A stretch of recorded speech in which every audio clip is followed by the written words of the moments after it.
Bueno, continuamos en Panorama Cardinal, entrevista central de Panorama Cardinal. Nos recibe en su despacho y lo agradecemos especialmente, como siempre, el senador Mario Vergara. Y bueno, Vergara, ¿cómo le va?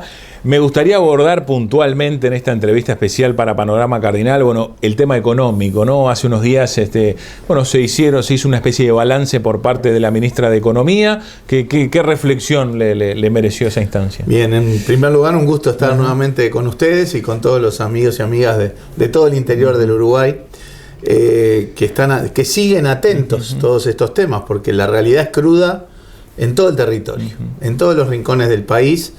Estamos viendo pérdida de puestos de trabajo, 60.000 puestos de trabajo menos hay este año. Pérdida y cierre de comercios, de pequeñas empresas. Más de 10.000 micro, pequeñas empresas han cerrado en el año 2020. Y en el terreno social todavía no están las cifras oficiales, pero todo el mundo ya más o menos maneja que hay un entorno de unas 100.000 personas que han caído bajo la línea de pobreza. O sea que el panorama en todo el territorio de la República realmente es preocupante, es negativo y la perspectiva es que siga haciéndolo, lamentablemente. Sobre todo si no se toman medidas contundentes, realmente contundentes.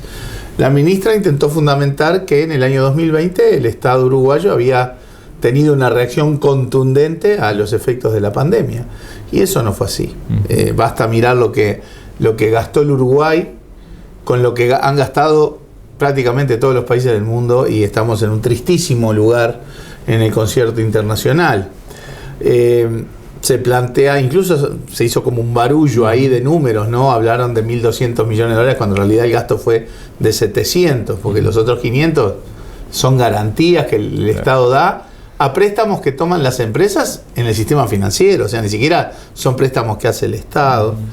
Pero bueno, despejada esa escaramuza, que es evidente, el gasto fue de 700 millones, es un 1,3% del PBI, en un mundo en donde los déficits fiscales subieron 8 puntos, y en los países similares a Uruguay subieron 5,5 puntos, acá subió 1,3.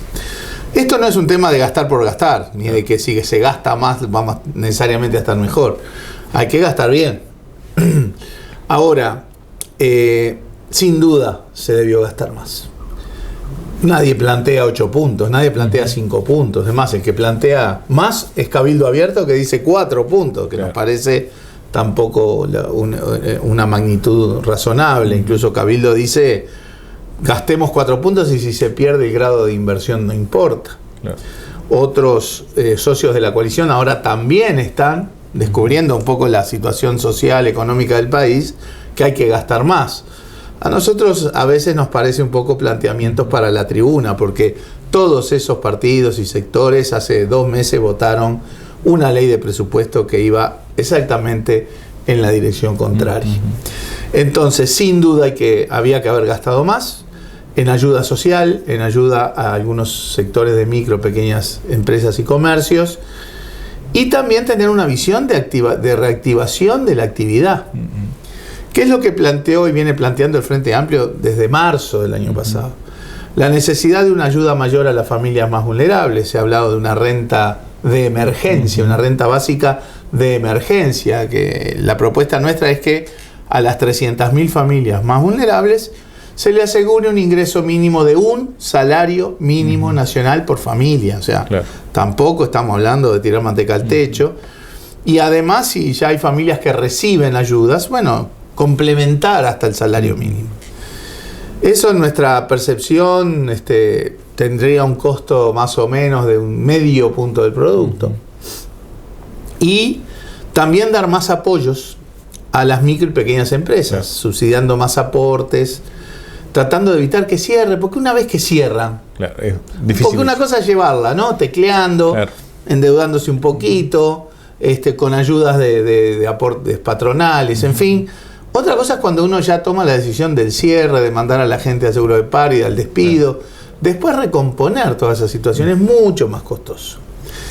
Y nosotros lo que evaluamos es que en el globo de las medidas sociales y económicas estas, tener un punto más del producto de gasto, totalmente manejable desde el punto de vista fiscal y financiero, seguimos estando allá en la cola del mundo, pero es un alivio, un respiro a las familias hoy que más lo necesitan y a los comercios que lamentablemente están cerrando. Senador, ¿qué impacto puede tener, ¿no? Con su experiencia también, usted fue ministro de Economía, ¿qué impacto puede tener hacia el futuro, corto, largo plazo, el no haber hecho ese gasto? Bien, acá hay que entender que esto no es gastar para siempre.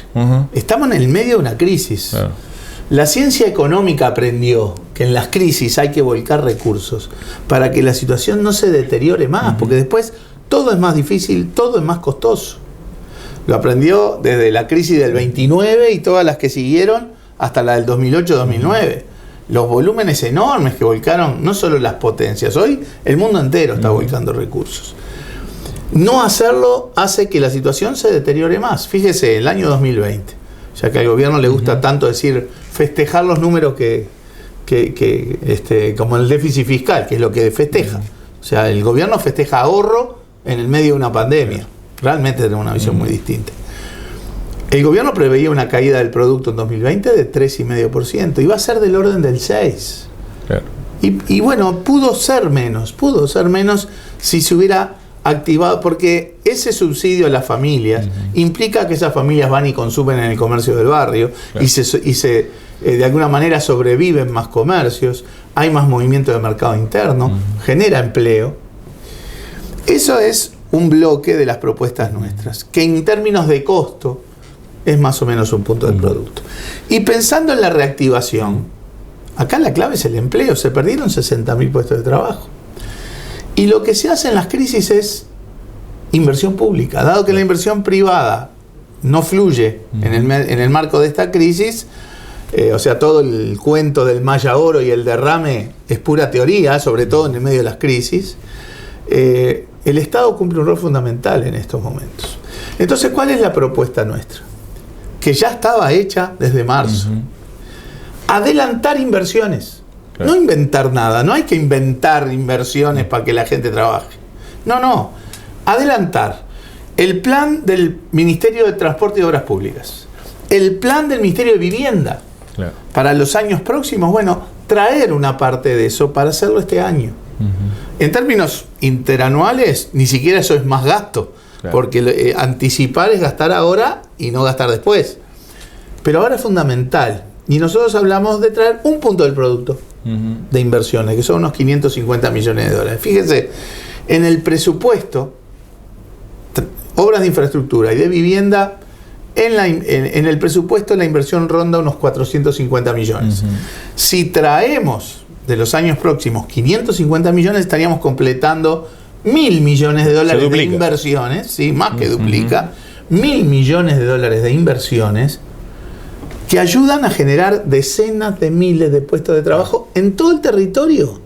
Porque las obras de infraestructura, rutas o puertos, o las obras de vivienda, se distribuyen en todo el territorio y no solamente genera empleo en los 19 departamentos, sino además la reactivación de un mercado interno, un consumo local que está sufriendo. Esas son respuestas de manual, no estamos inventando la rueda acá. Pero el gobierno está sesgado, ideológicamente maniatado por su visión ortodoxa de decir acá lo único que importa es bajar el déficit en el medio de una crisis. Claro. Somos el único país del mundo que hace un ajuste fiscal en el medio de la crisis, ¿sí? Y evidentemente no tomar estas medidas, que era un poco una de sus preguntas, no tomar medidas en lo social, en las MIPYMES y en las inversiones, hacen que la economía no repunte, se caiga más. Socialmente se cae más, porque no es solamente que cae la producción y el empleo, se genera más informalidad, claro, se genera más pobreza, y después levantar todo eso es mucho más costoso. Por eso no tomar estas medidas es mucho más costoso que tomarlas. Para la sociedad uruguaya ni que hablar, para los trabajadores, para los jubilados, para los pequeños, medianos empresarios, productores, comerciantes, que la están pasando mal, porque obviamente el mercado está débil, el mercado interno está débil, en un contexto donde bajan los salarios, bajan las jubilaciones y baja el gasto público, el mercado interno sin duda está muy débil. O sea que para nosotros las propuestas que el Frente Amplio ha hecho y ha reafirmado en esta dirección son viables, consistentes con lo que hace el mundo entero, consistentes con la teoría económica y absolutamente manejables desde el punto de vista fiscal y financiero. Estamos hablando de un punto del producto, más ayuda a las familias que lo necesitan, a las micro y pequeñas empresas, y un punto que traigamos de inversiones de los próximos años para generar y reactivar.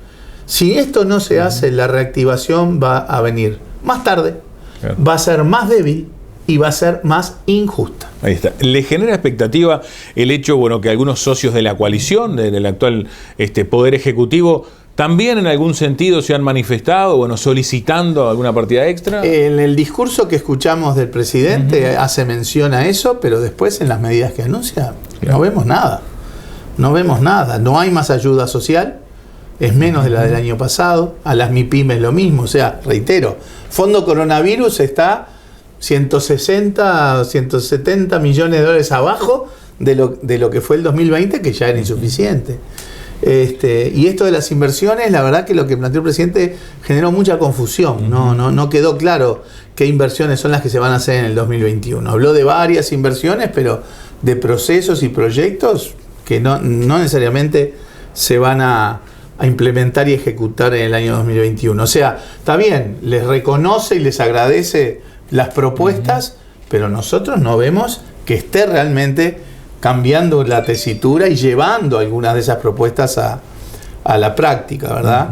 Y yo reitero un poco, esto ya es más de interpretación política, discúlpeme, de que yo las veo un poco algunos planteos para la tribuna, ¿no?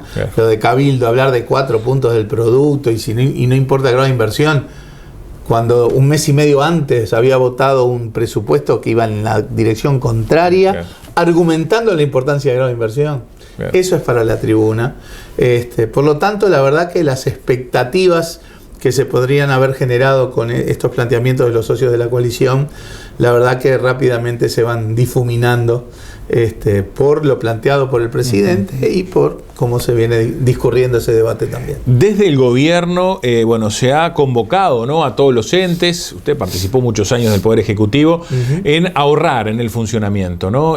¿Cómo impacta eso? Depende en qué se ahorre. O sea, ahí siempre hay márgenes. Se habla de gastos superfluos. Sí, bueno, ese es un concepto muy amplio, ¿no? Siempre habrá cosas para mejorar en materia de ejecución de gasto, por supuesto. Pero cuando hablamos de magnitudes importantes, hay que ir a las cosas gruesas. ¿Qué fue lo que cayó en el aplauso y en el mérito que ve el gobierno en el ajuste que hizo este año? ¿Qué explica ese ajuste?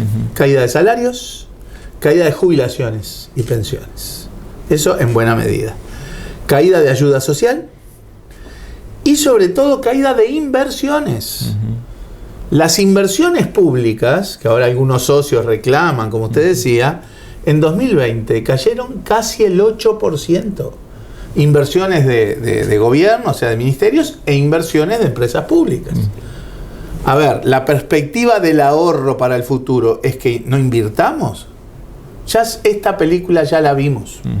En los 90 y principios de los 2000, el Uruguay tuvo un retraso enorme de inversiones y lo pagamos caro, porque hay inversiones que son imprescindibles.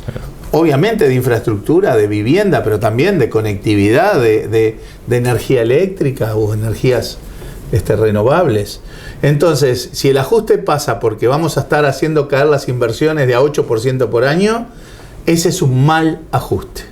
No es ahí donde podemos, digamos, festejar una caída de gasto.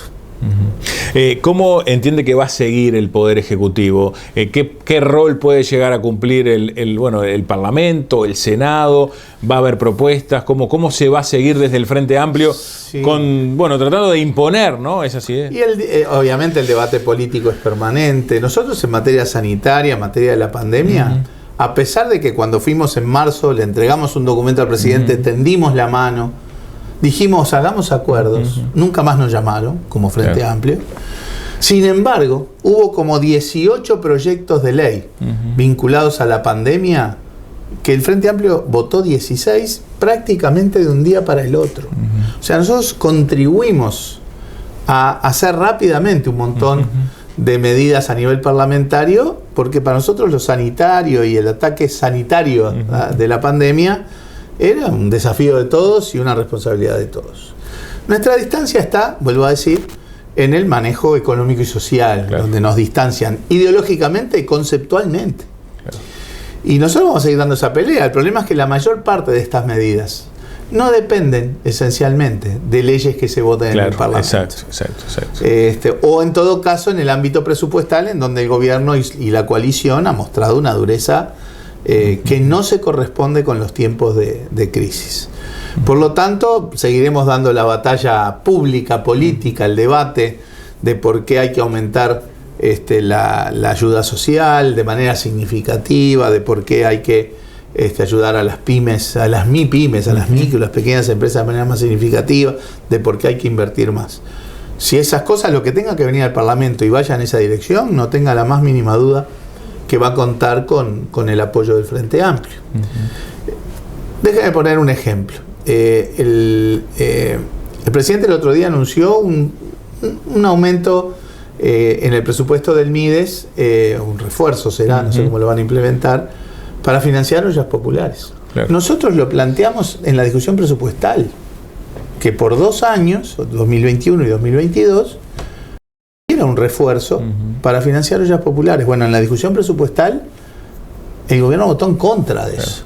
Y la verdad, un país como Uruguay, con la dimensión que tiene, que haya decenas de miles de uruguayos y uruguayas que estén alimentándose en ollas populares, es inconcebible. Es inconcebible. Por lo tanto, reitero, en el terreno parlamentario, todo lo que vaya en esa dirección, nosotros lo vamos a apoyar. No hemos sido un obstáculo en todo el año pasado, no hemos sido un obstáculo para las medidas en el terreno sanitario y las magras medidas en el terreno económico. Muy bien. Le agradecemos, Vergara. ¿Algo más que quiera agregar sobre No, es un gusto siempre el diálogo con ustedes y bueno, ojalá que en la perspectiva ahora de la vacunación tengamos un horizonte. Nadie piensa que uno empieza a vacunarse y al otro día los problemas se resuelven. Justamente por no haber tomado medidas antes, los impactos económicos y sociales van a sobrevivir al tema sanitario. Pero bueno, tenemos que dar batalla entre todos los uruguayos y uruguayas. Esta es una responsabilidad, un desafío de todos, de todas. No tiene que haber color partidario en el combate a la pandemia y mucho menos a situaciones críticas. Tenemos que evitar que se pierdan más empleos, que se vaya más a la informalidad, que más gente caiga en la pobreza. Muy bien, muchas gracias. Un gusto.